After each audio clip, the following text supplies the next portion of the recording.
we have a country that's we're war fatigued. I'm concerned about the potential of a slippery slope.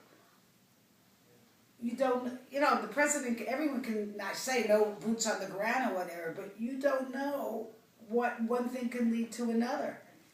I'm worried about that, and as I'm also worried about destabilizing. And Assad is really bad. He's the scum of the earth. You don't have to put it that way, but he's a horrible person. He's doing terrible things, but he's in a civil war that on the other side, let me just say this, most Syrians are innocent people just trying to live their lives. And then you have this war, and you have factions on both sides that are horrible, that are terrorists, that are worse than you could even imagine. And so, what if we take an action that upsets what's ever going on there, so that worse people are in control?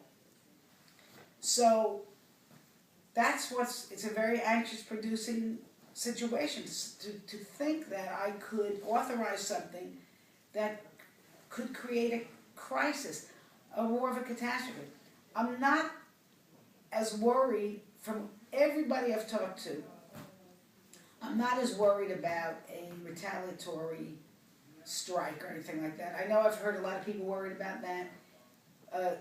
Assad is killing his own people. He's not going to be, at least from what I've heard, so stupid. Nor does he have the ability to go and start to fight Israel or Turkey, do anything like that. So if that's the con, what's the pro in your mindset? So the pro is, the other side is this. The president has presented the pro. I'll just say amen to his speech. In other words, he laid it out in his speech.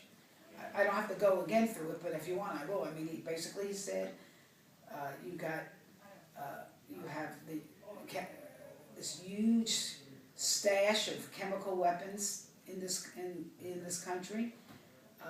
You've had a code or a treaty that 197 countries have signed, banning the use of chemical weapons, and Assad has violated the norm with the use of chemical weapons, and we cannot let it stand, and that the risk of doing nothing is worse than the risk of doing something. And then you have those who are saying the president drew a red line. If he backs down now, what is the message to Iran? What is the message to North Korea? So for me, it's so hard to know which is the right way. And what I really and truly would like to stand behind my president, because I want to have him have the credibility that he needs to lead this country. But I have come to the conclusion that I'll be doing my job whether I can stand behind him on it or whether I can say to him, Mr. President, I think you're making a mistake.